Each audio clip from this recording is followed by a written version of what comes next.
एक गृहस्थ परिवार रहता था, बड़ा गरीब था, छोटे छोटे 2-3 बच्चे थे, छोटे छोटे बच्चे थे उनके। शिव जी की बड़ी दयालु, बहुत प्यारी कथा है ये, बहुत अच्छा दृष्टांत। इससे हमें और आपको पता चलेगा कि भगवान कितनी चिंता हमारी करते हैं। दुर्भाग्य इस बात का है कि हम भगवान पर विश्वास नहीं करते। आप विश्वास करो। उनके छोटे छोटे तो बच्चे थे और इतने गरीब थे कि रोज नित्य मजदूरी करके, सेवा करके अपना और अपने बच्चों का पेट भरते थे।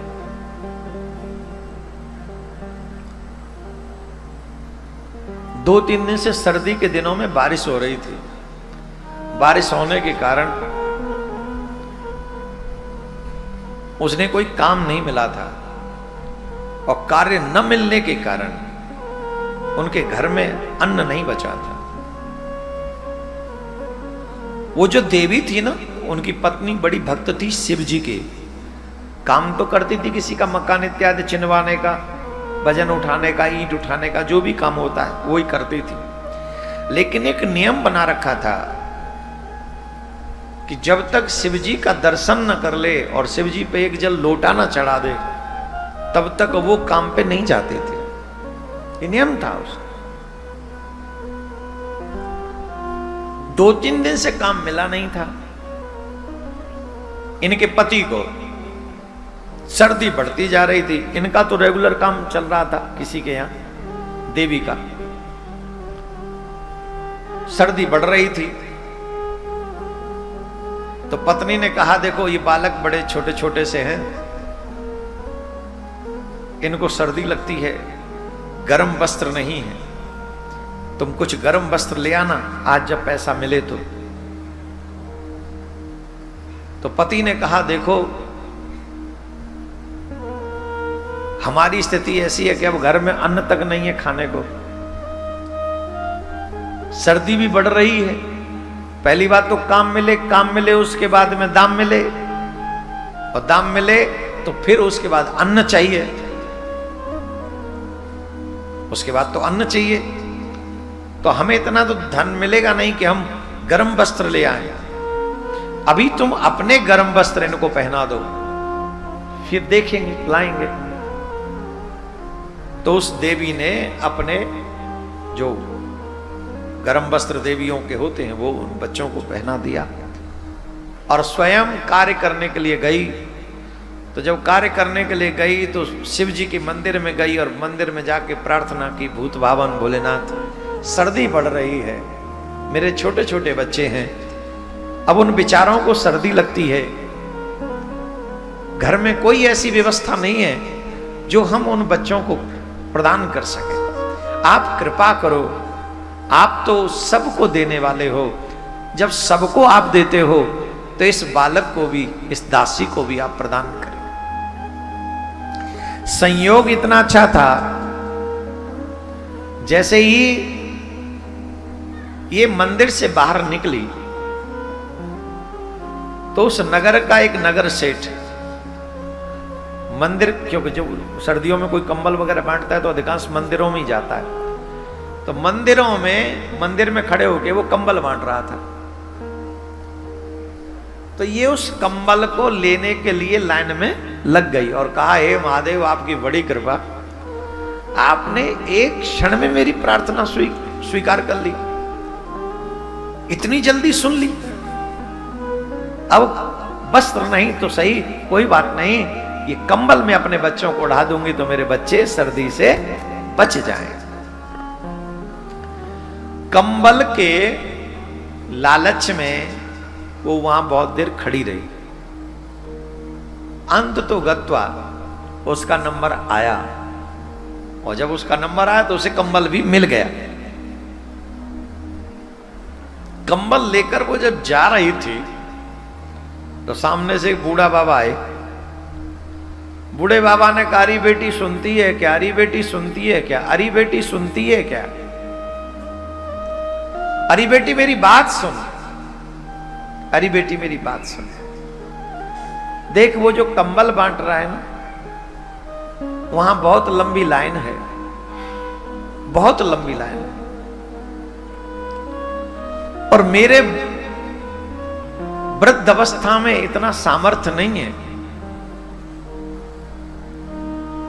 कि मैं खड़े होके कंबल ले सकूं। तेरी बड़ी दया होगी, क्या ये कंबल तू मुझे दे सकती है? उस देवी ने कहा कि मैं तो बिना कंबल के भी अपने बच्चों को रख लूंगी, क्योंकि जैसा भी व्यवस्था है घर में थोड़ी बॉडी उसी में रख लूंगी, पर ये बूढ़े बाबा हैं, सर्दी में कहीं ना कहीं प्राण न निकल जाए। इस दया भाव को उसके मन में आया और उसने वो कंबल बाबा को दे दिया। बाबा को वो कंबल दे दिया कि बाबा आप स्वीकार करो, जाओ। और तब तक सेठ जी जा चुके थे, कंबल बट चुके थे। अब बिना कंबल के वो अपने काम की जगह पर गई कि जहां काम करना है। तो देर होने के कारण जिस जगह पर वो काम करती थी उसे गुस्सा आ गया, और मालिक ने कहा कि तुम्हें शर्म नहीं आती? जब मन करेगा काम करने आओगे, जब मन करेगा समय नहीं देखोगे, टाइम नहीं देखोगे। जाओ, आज के बाद तुम मेरे यहां काम पे नहीं आना, और तुम्हारा हिसाब किताब क्लियर है, जाओ यहां से। रोती हुई भूत बावन भोलेनाथ से प्रार्थना करती हुई, हे बाबा, ये मुझसे क्या अपराध हुआ है? आपने कंबल भी दिलाया, वो कोई बात नहीं, बूढ़े बाबा ले गए, ऊपर से काम से भी छुट्टी करा दी।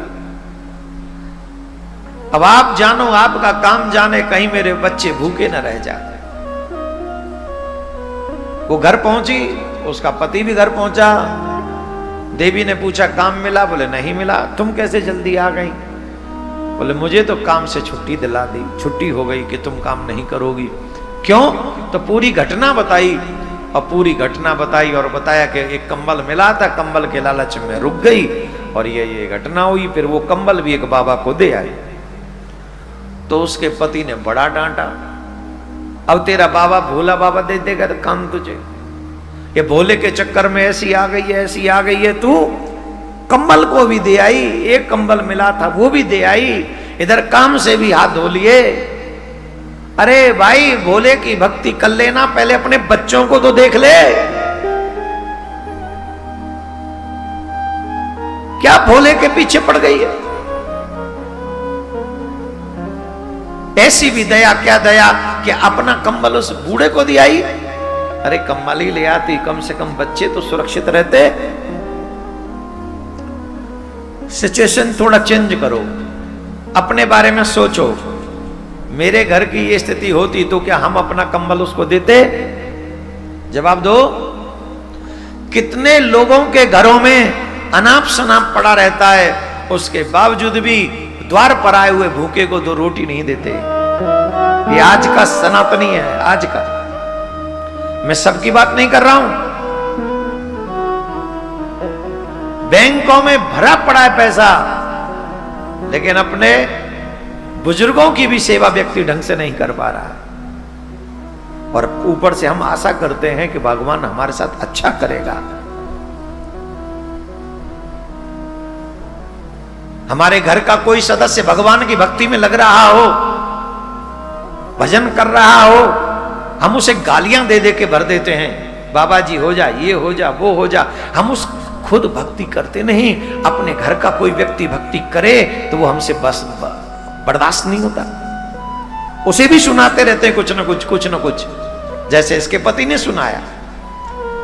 अब घर में अन्न था नहीं, सर्दी पड़ रही थी, एक फटा हुआ सा कंबल था, उसी में चारों लोग बैठे हुए थे।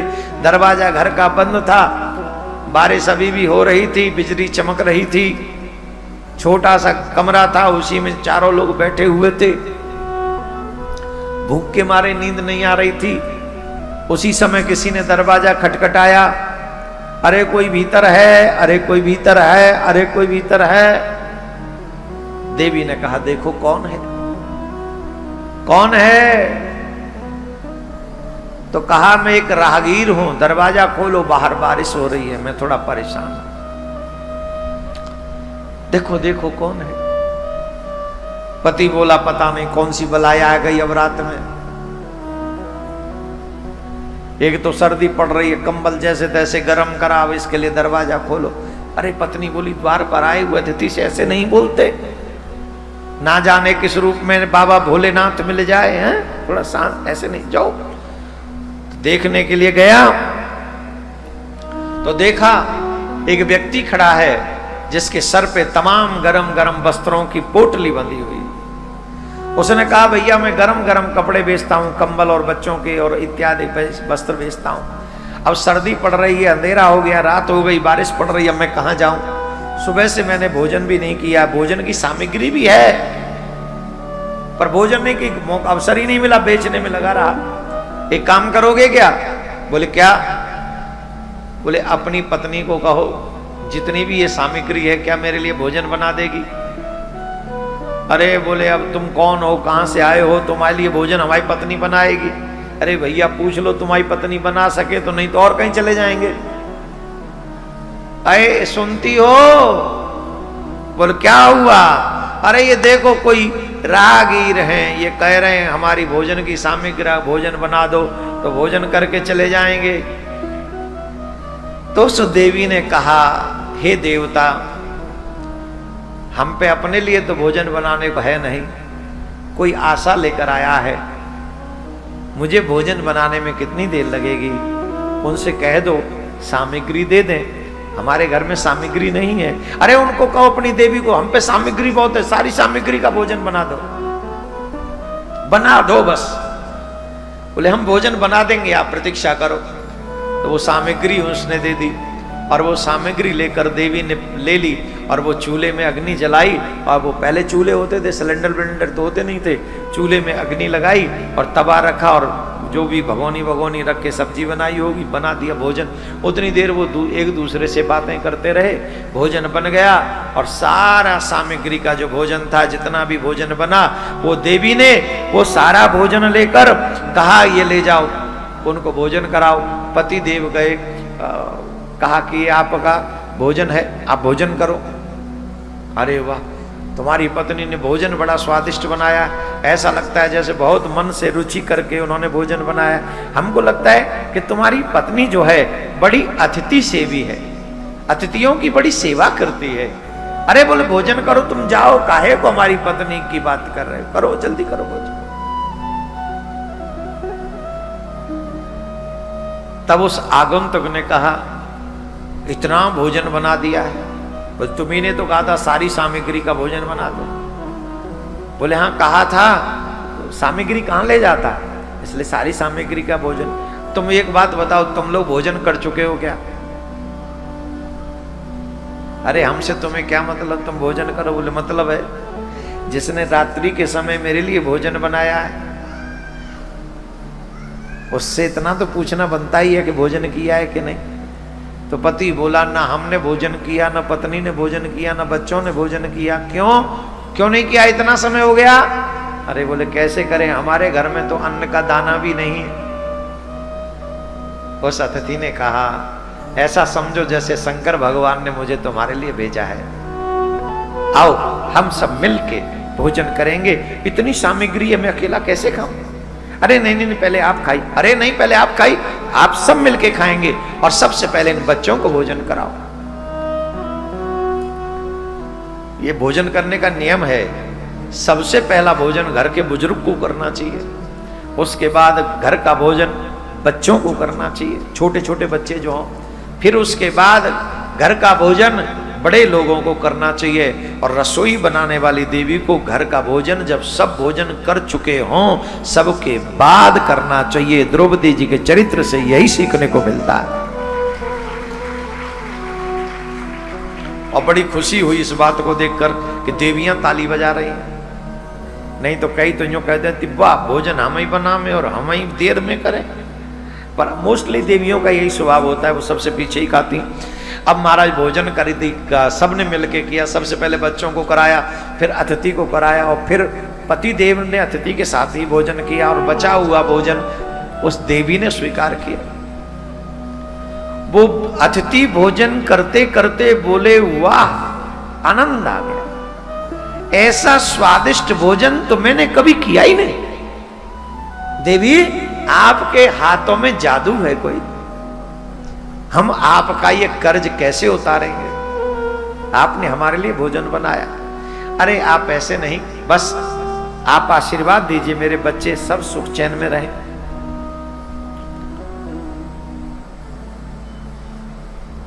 उस अतिथि ने कहा तुम्हारे घर की दशा देखते हुए ऐसा लग रहा है कि सर्दी में एक आध जना सिलट जाएगा, है? एक आध जन चला जाएगा। क्यों? तुम्हारे पास कोई गर्म वस्त्र नहीं है, तुम्हारे पास कोई कंबल वंबल नहीं है। बच्चे के दो है ना? बोले हाँ, बड़े बड़े अच्छे अच्छे बड़े बड़े घरों के बच्चे ऐसे वस्त्र पहनते, ऐसे वस्त्र गरम गरम थे। लो दो नहीं, ये सारे ही वस्त्र तुम रख लो। अब मैं घर जा रहा हूं, सामान बिका नहीं, मेरे किसी काम का नहीं, बारिश हो रही है, ये खराब हो जाएंगे, इसलिए तुम रख लो। और ये 5-7 कंबल हैं, ये भी तुम रख लो, गर्म वस्त्र भी तुम रख लो, तुम भी पहनना और बच्चों को भी पहनाना।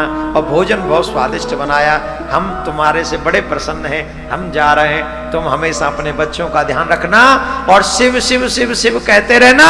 ये हमारे लिए हम निवेदन कर रहे हैं तुमसे, शिव शिव कहना।